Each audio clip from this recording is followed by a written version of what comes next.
안녕하세요. 한의사 이경입니다. 세상에 어제는 제가 주차장과 집을 2번이나 왕복을 했더랬습니다.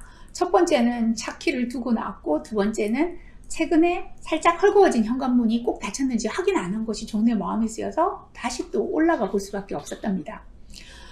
요즘은요, 두세 가지 일을 동시에 파바박 수행하던 예전의 모습은 기대할 수가 없어요.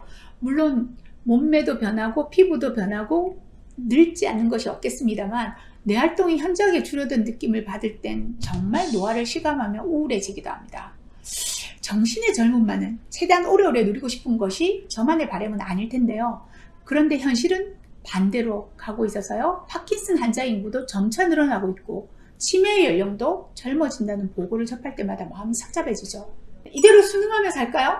그러긴 싫습니다. 사실 인간의 뇌만큼 이제까지 밝혀진 것이 부분적인 기간도 없을 뿐더러 주위에서는 운발을 휘날리시면서도 놀라운 정신활동과 창의력을 보여주는 인생의 선배분들이 꽤 계시거든요.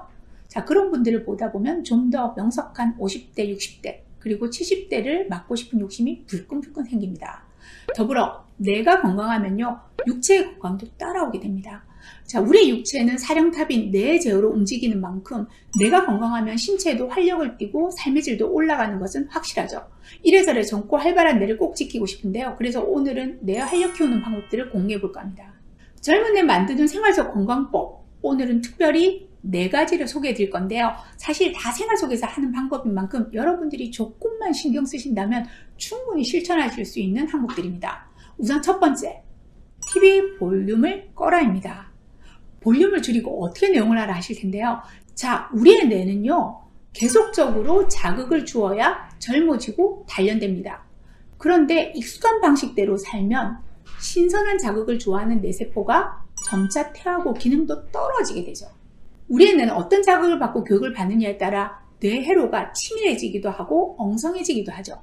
그래서 어릴 때 다양한 자극이 필요한 건데요. 우리가 지속적으로 뇌를 자극해주면 뇌는 새로운 회로가 막 생겨나게 되고 치밀한 연결을 하게 되지만, 자극이 없으면 다시 줄어들어서 얼기설기 엉성하게 변하죠. 그럼 어떤 것들이 뇌를 자극할까요? 뇌는 새로운 것을 좋아해요. 버릇처럼 반복되는 행동은 이미 머리에 쏙 박혀서 더 이상 자극이 되지 않습니다. 뇌를 자극하려면 평소와는 다른, 조금은 불편하게 느껴지는 상황을 만들어서 경험해 보는 것이 좋은데요. TV를 볼 때도 그냥 보지 말고 대략 10분 정도 볼륨을 끄고 어떤 얘기를 하는지 유추해 보는 거죠. 얼굴 표정, 입술 모양, 행동을 보면서 유추하는 연습을 하면 우뇌가 자극되고 이어서 연쇄적으로 양쪽 뇌가 활성화되는 효과를 거두게 됩니다. 자, 자극된 뇌는요, 시냅스 회로를 활성화시키고 대사를 촉진해서 뇌에 유해한 유해산물인 베타 아밀로이드의 배출이 증가하게 됩니다. 뇌가 활발해집니다. 두 번째로는요, 읽고 쓰고 말하는 것을 늘리세요. 나이가 들면 또 은퇴를 하거나 만나는 사람들이 줄어들게 되다 보니 점차 대화가 줄어들게 되고, 거기다 눈도 침침해지다 보니 읽는 일도 힘들어지죠. 더불어 쓰는 거는 더욱 없어지는 것 같아요. 자, 앞서 말씀드린 대로 뇌를 다방면으로 조화롭게 사용하는 것이 뇌 건강에 중요한데, 우리 뇌는 읽을 때 사용하는 부위, 말할 때 사용하는 부위, 쓸 때 사용하는 부위가 각기 다 달라요. 따라서 평소 생각이나 계획 등을 메모하는 습관, 그리고 그것을 소리내어 읽는 습관, 더불어서 주위 사람들과 대화로 나누는 습관이 좋습니다. 최근에 보면요, 간혹 남편이 나이가 들면서 말이 많아져서 귀찮아 죽겠다는 분들 계시거든요. 말하지 않고 가슴에 담아두면 스트레스로 인해 기억력이 감소하고 뇌로도 감소한다고 해요. 단, 말씀은 많이 하시되 좋은 얘기 드리면 좋겠죠. 잔소리만 들어서 상대방을 화나게 하면 내가 과하게 흥분해서 치매 위험률을 더 높이게 된다고 하니까 조곤조곤 좋은 얘기들 많이 나누시기 바라요. 자, 이렇게 대화도 늘려보시고 읽고 쓰기도 늘려보세요. 좋은 방법 하나 알려드릴게요. 저는요, 최근에 일기 쓰기를 다시 시작했습니다. 자, 대학교 학창시절 이후로 잘 쓰지 않던 일기를 쓰기 시작했더니 생각도 정리가 되고요. 또 평소 말할 때 쓰지 않는 단어들을 좀 더 사용하게 된 것 같아서 좋았어요. 여러분도 한번 시도해 보시기 바랍니다. 세 번째로는 옆으로 누워 자라입니다. 충분한 수면과 뇌 건강에 관계야 더 말할 필요가 없겠습니다만, 그래도 강조해야겠습니다. 우리 머리는 낮 동안 엄청난 스트레스를 받으며 쏟아져 들어온 각종 데이터들을 정리할 시간이 필요하겠죠. 그런데 깨어있는 동안에 이런 정리의 효율이 5%밖에 안 돼요. 즉 수면 시간은 뇌 속을 정리하고 쓰레기를 치우는 시간이란 뜻이죠. 이 시간이 없다면 우리 뇌는 쓰레기 더미가 되거나 꽉 막힌 고속도로가 되어버리는 거죠.